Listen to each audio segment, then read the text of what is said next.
他都去的呀。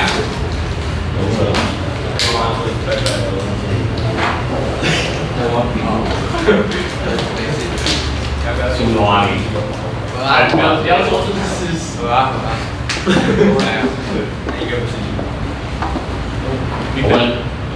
我只会有一个习惯嘛，你手机也无歹吼，都唔讲哦，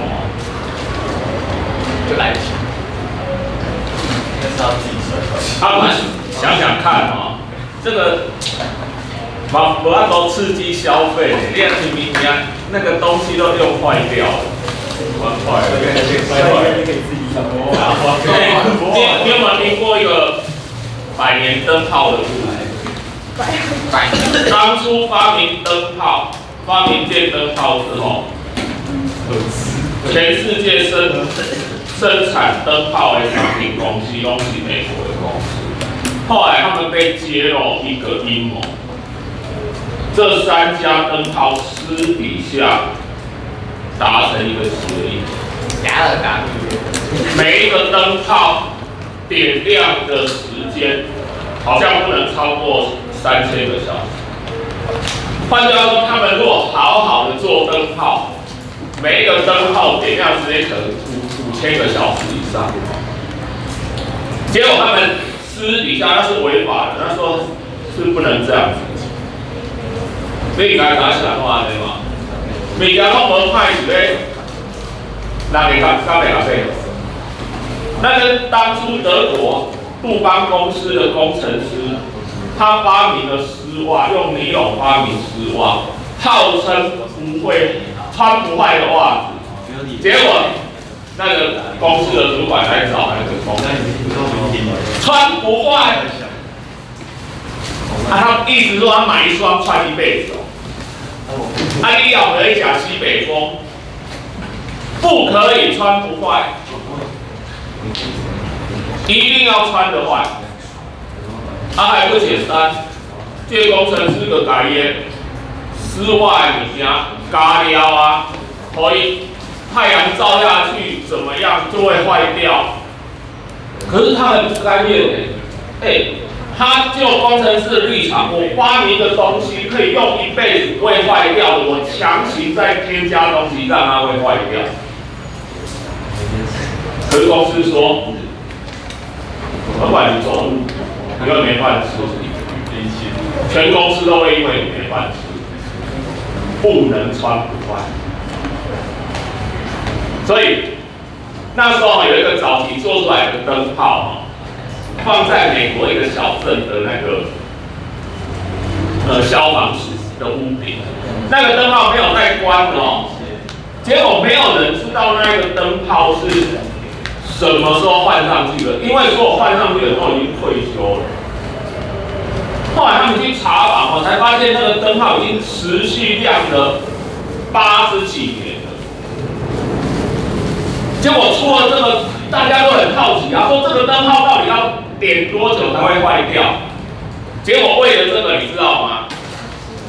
他们特别在灯泡旁边，大家都很好奇，说这灯泡到底坏了没有？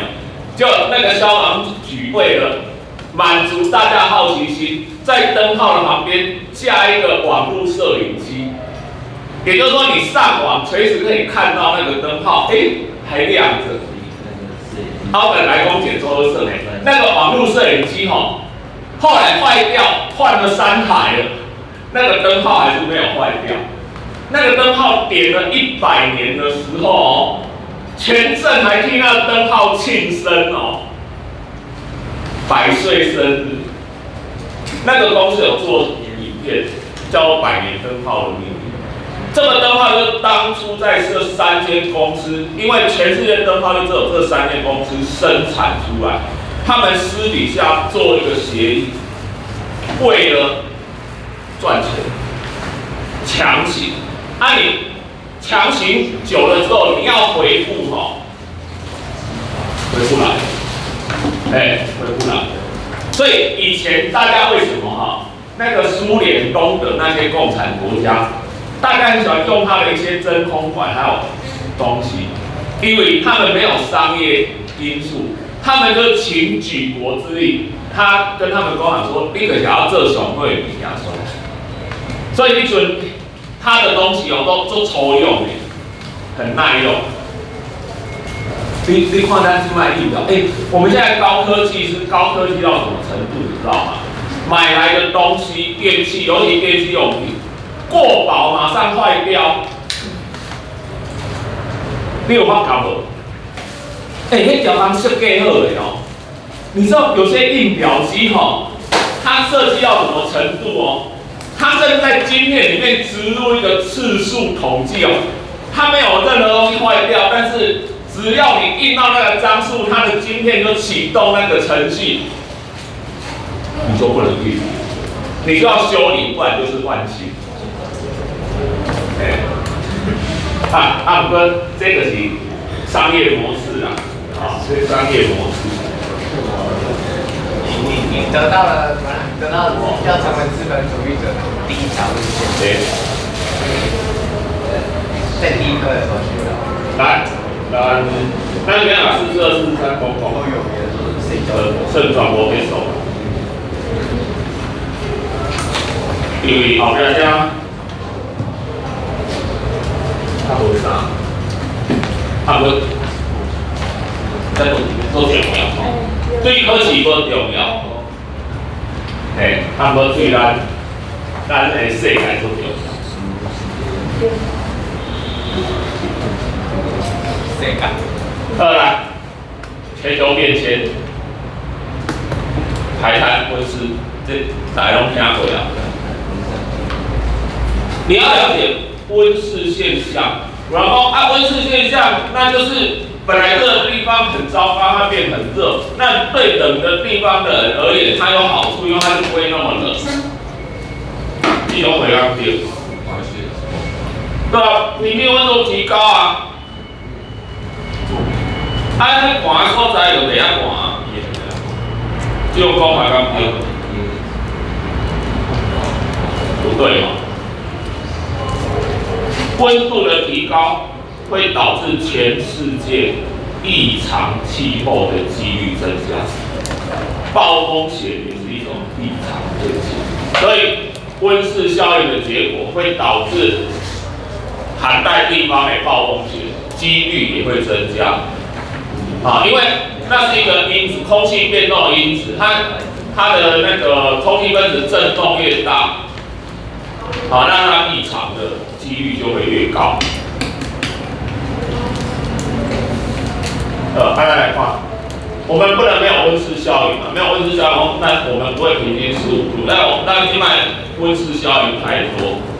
这个温室效应到底是怎么生成的？那有温室气体，那有哪种温室气体？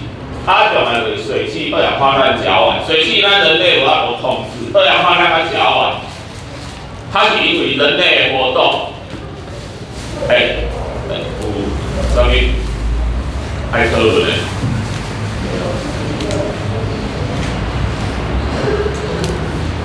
二氧化碳没供大家知吗？汽机车排放、工厂排放、燃烧石化，来，甲烷呢？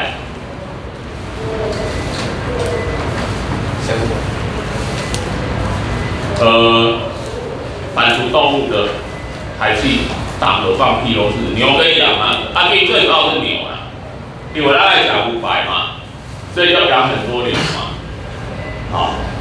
如果它跟做奇怪的代志，咱的鸡肉喜欢吃哪一种？为什么我们喜欢吃那种放山鸡、土鸡？它的肉跟一般的肉鸡比起来，差几分？真的。它肉很结实，对不对？很咬口，很结实。为什么？比如拿咱咧做鸡排咧鸡肉拢是用啥物？迄拢用生蛋鸡做。因为你鸡排没吃鸡排，你炸鸡排是吃外面那个炸的香香的所以里面的那个肉松松的、那种垮垮的，你不会觉得怎么样。可是你今天去煮鸡汤，你用那种肉，你就吃不下去啊。所以你咧煮鸡排，然后一块鸡排让袂遐俗。因为那鸡不能生蛋，然后或者生蛋的，它生不出来，它就卖给那个做鸡排的用炸的。但是你如果什么白斩鸡、什么葱油鸡做鸡汤，你不能拿那个东西来做啊。所以咱鸡肉拢爱吃结实的对不？按个牛肉连肉都并过来呢。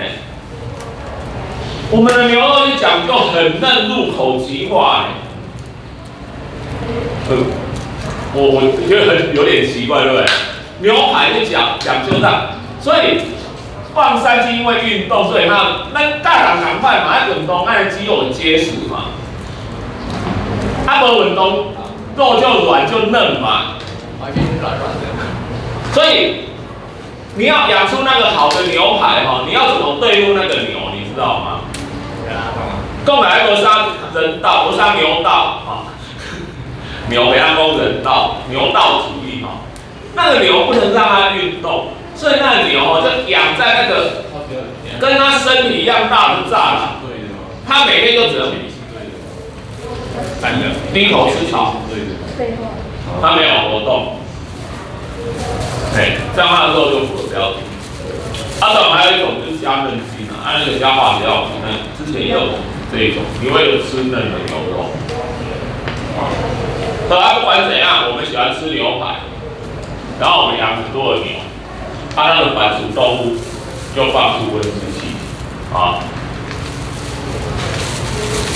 所以开始啊，这一个温室效应就用玻璃那个温室玻璃窗接落来，本来爱处理，结果我们被我们的温室给把热隔绝了，啊，也就把要出去的留下来，啊，它要出就是红外线。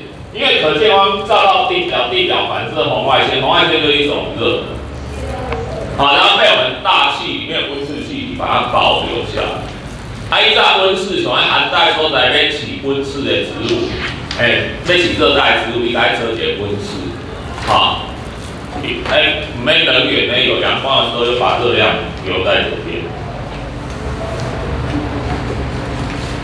现在有一派的学者认为，温室效应不是人为的，是自然循环。有一派这样子，但是是属于比较少数。但是你不能说比较少的就是错的，啊，但大部分的说法是因为，确实温度上升跟我们二氧化碳和甲烷增加有关。二氧化碳、甲烷增加，给因为咱人为因素造成。说这个温室气体，另外一个有位问题，战争就是就有一个问题嘛。其实，人类为什么会发生战争？其实我还是讲从古到今，所有的战争其实都源自一个问题。经济问题，然后经济问题不是人为可以控制，经济出问题导致战争，所以你公平回归经济，有听无？有注意听无？国二的嘛。国三的公平是政治嘛？还是经济？我次序有点，反正公平有讲到经济啦。迄种重要。你嘛讲，我无钱，通开我有钱通开就好啦。经济这种东西很重要，就像这一阵子大家在封股市，所以我写出一桩长门公案。你强化我得力。小和尚讲，师父啊，最近这个股市过的是不是有泡沫化危险？我把它卖掉好不好？我是不是该把股票都卖掉？师父说对。小商米说，师父啊，最近资金都涌向股市，我是不是该加码买股票？师父说，对。然后小商米听到了，师父啊，他说要买，你也说对，他说要卖你也说对，啊，到底是该买还是该卖？不如说，该买的说对，该卖的说对，还有深奥的。我操，1、2、3，他长就啊，那种我来讲哦，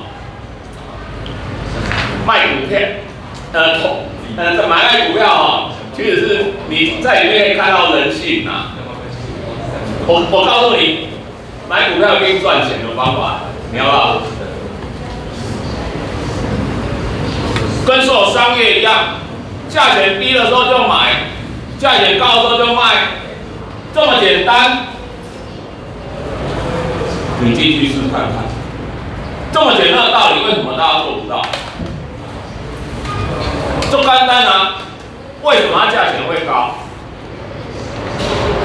大家都买，对不对？为什么它价钱会跌下来？因为大家都卖。简单来说，你就要怎样？大家都卖的时候，你就买；大家都买的时候，你就怎样？卖。这样你一定赚钱，但是能不能做得到？很难，对不对？因为我们人都有一种什么从众的特性，咱拢爱对人做行啦，咱唔敢特立独行啦，是不是安尼？结果我们都去追高杀低啦，然后就赔了一屁股啦，对不？所以你股市内底，你哪会当做到这？你可以在挑战人性，你就在挑战人性。所以我在里面挑战人性。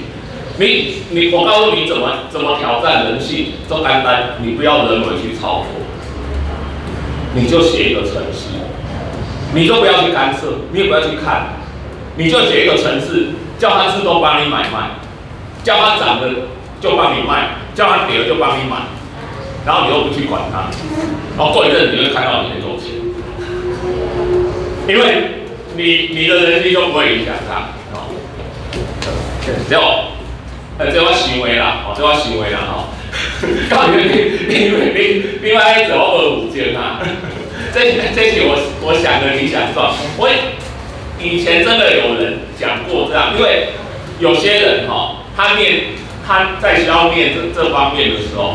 他就模拟投资，你无钱嘛，你就有模拟投资嘛。啊，有的人就写程式，足奇怪，模拟投资的时阵吼，拢趁钱，真正有钱啊落去了钱。为什么这样？很简单，你的钱没有进去，你只是纸上作业，你都超理性的，你的钱下去了，你真的买下去了。你就失去理性了，你就回到人性了，所以周讲了，人为那个经济的铁律都逃不过，经济就是引发几乎所有战争的原因，还有任何一些问题，咱带有联合国问题，这跟经济嘛关系啊。人类的经济活动还造成温室效应啊，还造成全球暖化。石油工业革命，石油开始大量使用，所以人类的经济活动，以前只是局部的经济，现在全球化带来的影响就是全世界。你拢走袂去，无一个人走袂去，全球化的影响。这里面讲啊，这是办法。全球暖化，冰山融化，海平面上升，那个北极熊的话，无处通大，北极海冰川缩减，岛国讲啊无进去，他们，我们以前。大学的时候就有一部电影叫做《水世界》，它就在描述，因为温室效应，所有陆地都在水里了。那时候人类就是干嘛？你知道吗？都驾着船，然后驾着船也会打架哦。这个船跟那个船也会战哦，没有陆地的啦，大家都驾着船啊，到船，但是他们要找到传说中的乐土啦。我觉得那传说中的乐土应该就是喜马拉雅山啊，青康藏高原啊，因为那里还没被淹没，其他所有平原都淹没了。那个肉瓶潜下去水底下，看到远古时代留下来的那个城市，啊，拢是水底啊，废墟遗迹。唔知有到一港无？啊，到一港可能无人啊，迄地阵那样有啊，所有的人都变海中生物了，除非人演化成人。荒丘在小区。海平面上去，给你背了山坡地的地，即摆做俗的，你要变平原，你就叹气啊，就你无。来，我袂讲的啊，你莫听他伊背啊，较无谈。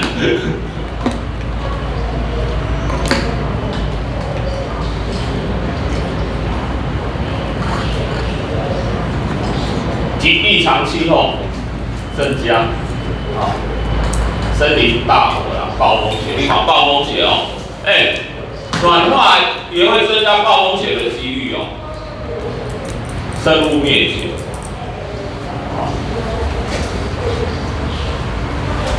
台湾也有受到冲击，雨量会变得不平均而集中，这不是好代志。对吧？小雨日数减少，豪雨日数增加。平常不下，一下就来一堆，这不好啊。然后就放假。容易造成干旱跟水灾同时都有。好，我们要慢慢的下，慢慢的下平均一点。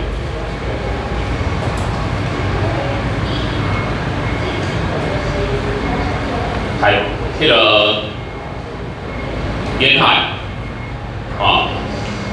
沿海的地不见了。咱看这17个，咱讲过就好。你知影联合国这17项永续目标，大概有个概念，每个月归起来消除贫穷，终止饥饿。后来我慢慢看，消除贫穷，终止饥饿。你要知道，以全世界而言来讲，你如果吃完这一餐不用烦恼下一餐，你口袋里还有多出的钱，不会因为要吃下一餐，你口袋的钱只够你吃下一餐，然后你下一餐吃完，你还要想着去赚下一餐。你如果不用烦恼这个，我告诉你，你比全世界90%的人幸福。全世界至少有70%以上，这餐吃完，下餐不知道在哪里。所以你不但不用烦恼下一餐，口袋还有多的钱可以花，可以看电影，可以买专辑。你是全世界PR 90几的啦 ，PR 90几以上的啦，所以咱喝吧在我投胎在那种地方，你要投胎在非洲什么那种地方，你有看电影或看纪录片看过，你有到多可惜。所以我老实讲，你多看了这个，你就不会整天怨天尤人我你有时候常去医院看那些有些那个天生罕见病那一种。你都不会怪爸爸妈妈说，我练然后穷黄勇气安尼，我安尼含着金汤匙出世。我告诉你，你父母给你生出一副全部健康、没有任何先天疾病的身体，你就要感谢他了。你如果看到那些人，你就知道，一辈子从出生就开始累积又挂在身上，然后治不好的罕见病。来，健康福祉，减少不平等。来3，来教育品质，来学长哦。我们现在大学是，你都只要你想念，一定可以有大学念，哪怕你不要念而已啊。我告诉你，有这种教育品质，全世界只有不到1%的人有机会念大学，这一样。性别平等、净水与卫生配，要喝到干净的水，也是1半以上喝不到。全世界人口而言，河湾资源、就业经济、产业。减少不平等、永续城市、责任消费与生产、气候行动来三况下，海洋生态、陆域生态、和平正义制度、全球伙伴。好，这是联合国17项永续，为何要永续？好，等于我们希望人类在地球待久，可以活久一点。地球还会在存在50亿，人类还能不能再存在5000年？有点怀疑。可是人类已经在地球上活了150万年了，150万年了那再存在5000年会是问题吗？我觉得是问题。为什么？因为世界变动越来越快。所有生物演化也是一样，都变动越来越快。你不能用拿以前的看过去。所以在这种迅速世界变动之下，我就跟同学讲过，你今天一觉醒来，明天发生世界大战的都不是什么奇怪的事，不会奇怪。或者一定，但是瞬息万变。那乌克兰不是一样吗？好好的一觉醒来，如果打过来，一打了4年多，一个国家4年多都在战争状态，有他打来的前一天知道吗？他们你不要整天忧虑说，打来了，我还讲过嘛，6500万年前那颗把所有恐龙毁灭的那个小行星撞下来的时候，地球上的每只恐龙都还很用心的活着啊，对不对？难道你会因为那个小行星撞下来，你就每天或者说明天要战争，然后明天会不会小行星掉下来，然后把我们全部砸死？还有很多这种每次各自的代志啊，活着，就是好好的过日子，好好的过日子。往你想要的目标前进，这个活在当下。命运要怎样，那是他的事。那是他的事。我想来讲我觉得人一辈子最重要的追求的事就是什么？搞清楚什么事情是你可以掌握，什么事情是你不能掌握的。然后好好的把你能掌握的事情去做努力，把那些不能掌握的事管它去，一点也不在乎。一辈子就是努力做成这个事，很难啊，你不可能完全做到。但是你要想，我要往这个方向。我们常常在烦恼那些自己不能掌握的事，美国要打那边发动战了，怎么办？他怎么这样呢？你想的有用吗？然后你的精神就耗费在那个身上。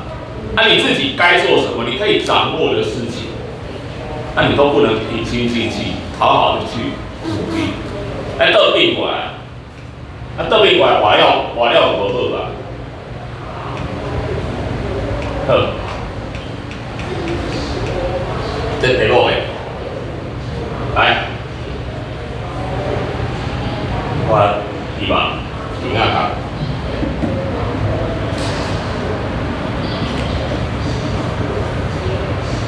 因为这做这拢讲过啊，像地震咱之前嘛讲过啊，地震、台风这种讲过，这是我们自然灾害啊。在台湾地区碰上台风的几率，碰上水灾的几率，碰上地震的几率，你要烦恼吗？不用啊，但是你要准备。烦恼跟准备不一样，然后活在当下都不规划未来，错。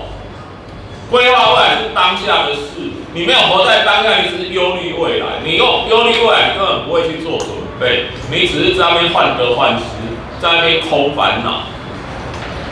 什么叫活在当下？就是不是说叫你都不要去规划未来哦，规划未来就是当下要做的事，你要往哪个方向走，是你当下的事。至于说你能不能达到那个目标，随他去。可是你的目标，你就要往这个方向去努力，这是你现在要做的事。但是成事在人，谋事在天。老天会不会让我到达那个目的地？不知道。按完人生的过程可以，在奋斗的过程，你有奋斗的过程，你那个结果才有意义。然后这个我讲的啊，急救包有人准备无？我睡觉旁边一个登山背包，我讲过标准就是，今天突然要走，背包一背进去，我可以靠它活3天。它就在我的床旁边，这就是准备。你可以做的就是这样，你不能说打工卖来，战争都不要来。但是你可以做的就是为了最坏的情况做准备。是小遗书啊，最快的。洪水，怎样准备？我游泳啊，学游泳啊，其中一个啦。我告诉你，没有一种运动没有一种运动像游泳一样，除了健身之外，还可以救命的。所以一定要学游泳，有机会。你说哪个运动可以像游泳一样，除了让你健身之外，还可以救命的？当然游泳，也一起运动，也是一个有状况的时候可以救你命的运动。你看洪水有卖条港迄个，水要来啊，可以一个。来，3分土石流，再讲一下，顺向坡、逆向坡对你哪不一样？加嘛？我在几天过来嘛，台北以前新北市以前台北县一栋林肯大郡，3排房子在这边，好漂亮哦！我家门前有小河，后面有山坡，结果小河里面水灾多，山坡土石流，那大官他的朋友我讲，走山下来。3排房子，1排倒下来，压到第2排，第2排倾斜，躺在第3排身上。最悲惨的是什么？房贷还没交，房子不能租。这里能不能盖房子啊？不能，对不对？顺下坡，问题是为什么盖起来了？谁管这个地方能不能盖房子的？当时的县政府划成不能盖房子的山坡地，卖地是一甲一甲卖，变成建地是什么？一坪一坪卖。我开几百万啊，把规片山坡买来，上级一有公务员，叫伊把我这片伪设建地。暴利好几亿，暴利好几亿，结果可怜的是什么？相信当时的政府，你说这个地方可以当建地啦，我毕生积蓄买的就垮了，新房子哦，房子不能住，贷款还没缴。那官司缠讼了很久，很多相关人都已经退休了。所以我来讲，一个地方那个政府的那种政治亲民度，那种真的是对百姓至关重要。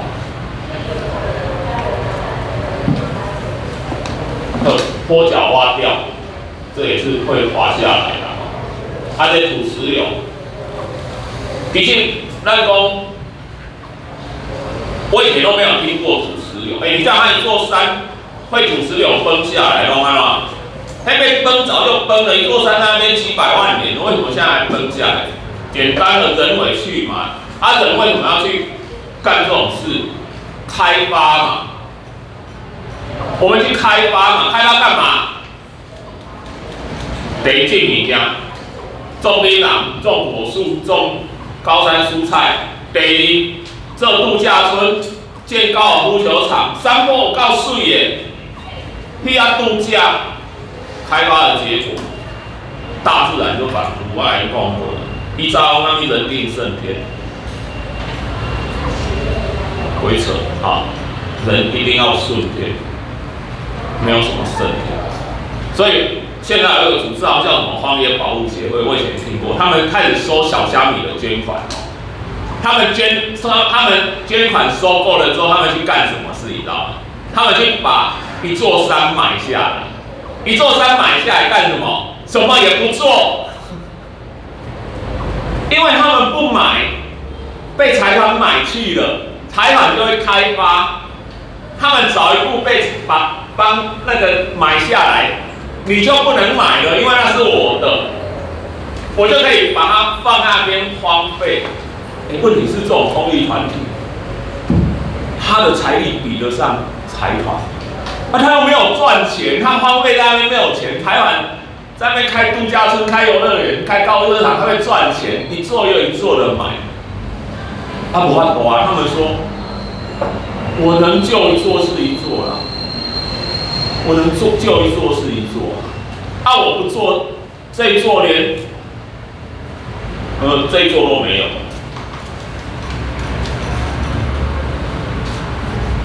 所以呢，咱依照讲一句话啦，天作孽有可为，自作孽不可为。古人讲，奏得利也。老天给你的任何天灾，你都有这个生命力，从这个天灾上继续活下去。但是你人类自作孽的，就注定要被自己自作孽的灭亡。